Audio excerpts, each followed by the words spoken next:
Commentary Booth is a show for media lovers by media lovers just like you. If you want to support the show, go to pariomagazine.com.au.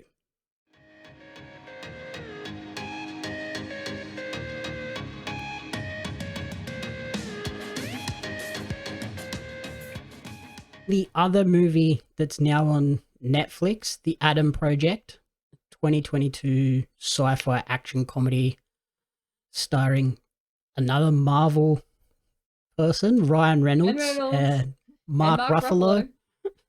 Yep. Who else is in this? Jennifer Gardner and Zoe Saldana. Yeah. What did you Yeah. Oh, think yeah. of Zoe, of this course. one? I really liked it, but I was not expecting it to be so sad. Like, I felt really sad at the end of the movie. Right. Like, It's this crazy comedy right Ryan up until the Reynolds. very end, and then all of a sudden Yeah. it's like, okay, now Yeah. you're going to cry. Yeah. Like, Ryan Reynolds, I always expect his movies to be absolutely hilarious. And every comment that he makes is always really funny. Like, Ryan Reynolds is just that person who is always going to be funny. He kind of plays the same But role at in the end every of the movie now. movie, oh yeah, it's always the same. But I was not expecting to be so sad by the end of it. I think with the trailer, it would have been interesting to not have Mark Ruffalo in it. Now that we know that that was the dad, like a bit into the movie, so it would have been cool to just have that hidden from the trailer. Mhm. Just a bit of an element of surprise, I guess.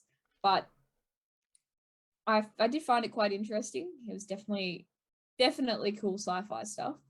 Um, I love Mark Ruffalo. God, he didn't have a huge role, not a huge role in the start, but his stuff in the end was just so good. But I was so sad when 12-year-old Adam was like having to leave him, and they couldn't tell him what happened because you can't alter the future. But that made me really sad. Mm-hmm. And then him and his mum, like he's a normal, he's a bratty 12-year-old who likes to make his comments, and his mum just feeling so bad about it.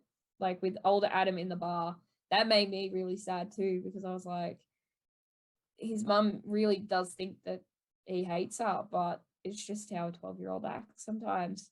Yep. And older Adam kind of butting in and being like, Yeah, trying to he give her doesn't hate hints of you. he actually does love you, Yeah. but I can't physically say that Yeah. I love you.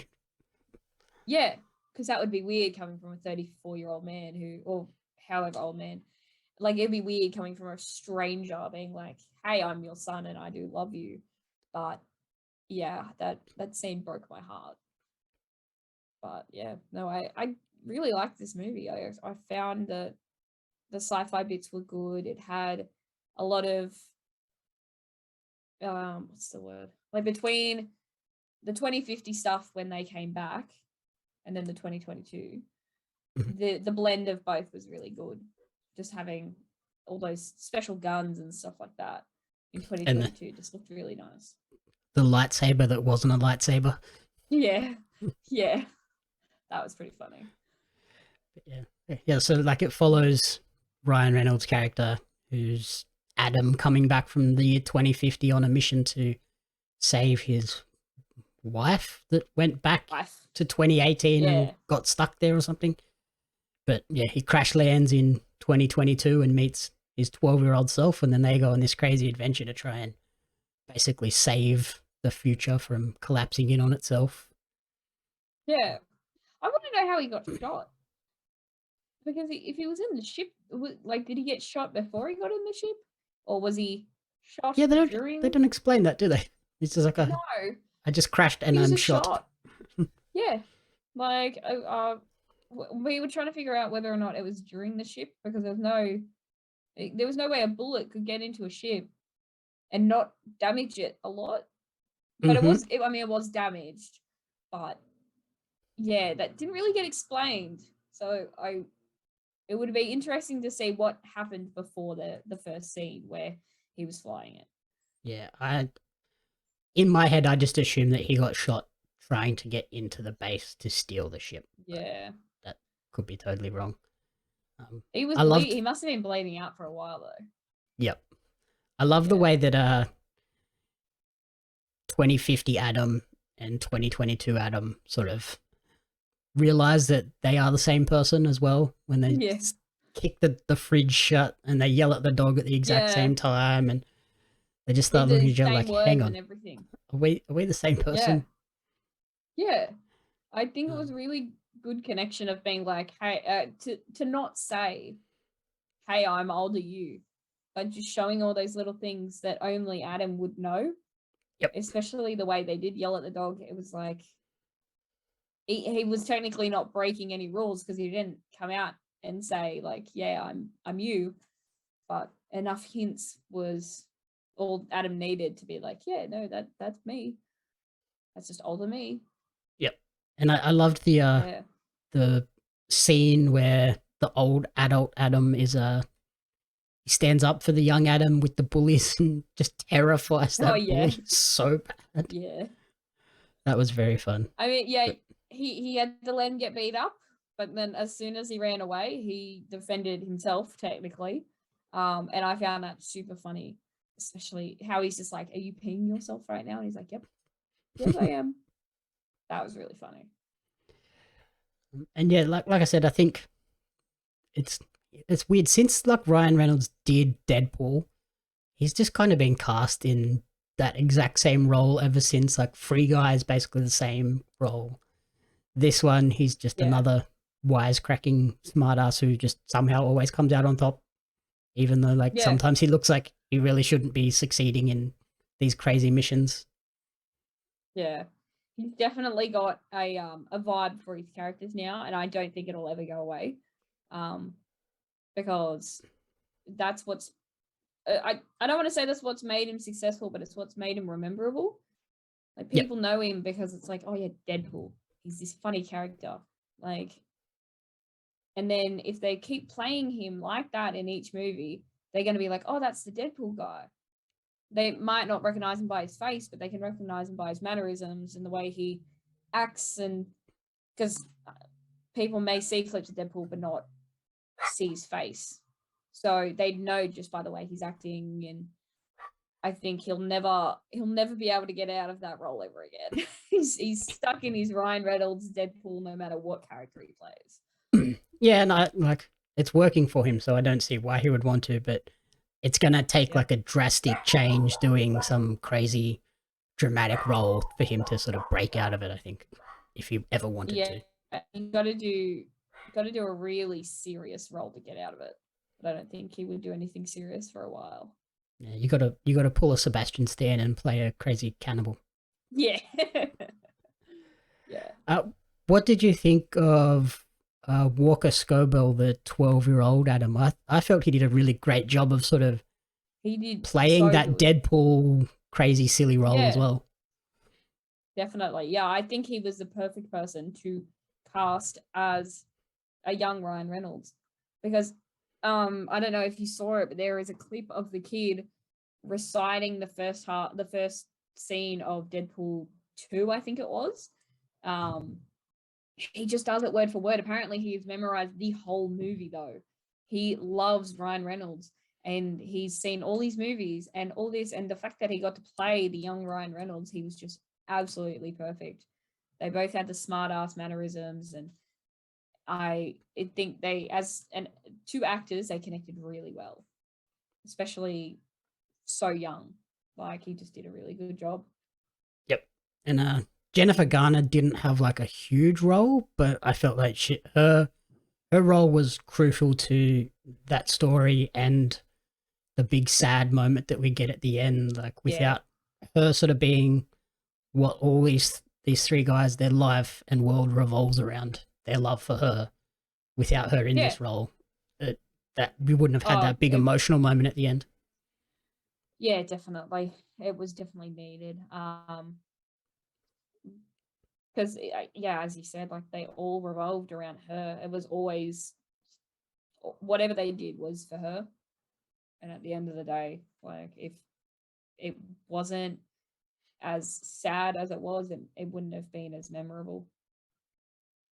And I like it's a sci-fi movie, but I don't think it had like overly complex sci-fi elements as well. Like time travel can get a bit crazy at times with the rules and everything, but this one sort of felt pretty like simple of these are the rules, don't alter Yeah. time too much, but we'll give a little bit of leeway here and there to fix a few things. But yeah, Yeah. it was Like I guess if you compare it with Avengers Endgame, I feel like those two time traveling things are very different. Because Avengers, they are purposely trying to change things to get the stones back, but then they put it back and everything's normal again. But it was a lot more simple than in the Adam Project, because it was just like, yeah, we're trying really hard to not change the past so that the future's different. That's what we need to do. When the creators who made time travel, the dad and his associate, were the same. They didn't want to change anything. They didn't want anything in the past to be different. Otherwise, it would affect the future, and it just all made sense. It all clicked. yeah, like it just all served that story of showing that heartfelt plot of savor your loved ones and basically Yeah, savor the time that you have with them while you have it with them, because yeah, you don't always have that time. Like the father passes away, yeah, so the son definitely. loses that, but then he looks Yeah, back as an old man looking at how he treated his mum and he's like, oh, I really should have been nicer to her. And that I felt like was the core tenet of the movie. yeah, definitely. um, I did some research after watching it, and this movie's been in production for quite a while though. They Sorry. initially started working on it in 2012 with Tom Cruise slated to play Adam, but then it sort of fell into production hell, and eventually Netflix picked it up and just reset everything and went with Ryan Reynolds, which I think was probably a better choice. It would have Much been a better choice. very, Yeah, very serious movie if Tom Cruise was in that role, I think. Tom Cruise. Yeah, 2012. That's so long ago, though. Like, it doesn't sound. Anytime I think about 2012, like 2014, that stuff, it feels like it wasn't that long ago. It feels like last year. But the fact that it was 10 years ago Yeah, is just insane. And the fact that it's taken 10 years for them to get this movie out, they must have had a lot of thought into the story about it. yep. Um, Yeah. and then I noticed an Easter egg as well at the end of the movie when they're throwing the ball backwards and forwards on the like Yeah. barrel bucket Suitcase thing or next to it. There's two yeah. stickers. Did you see what the two stickers were? Deadpool and Hulk. I was like, that's a cool Yeah. little Easter egg without sort of being Yeah. in your face When about, I was hey, these watching two it, guys are in Marvel. yeah. Yeah. I mean, if you didn't know before, they're giving you a hint. But I saw it and it felt like it went off really quick. And I was like, wait, did I just see Deadpool? Like, I swore that I saw the Deadpool logo. So I had to check Twitter. I Googled the Adam Project, and I didn't realize the Hulk one was there until I checked Twitter.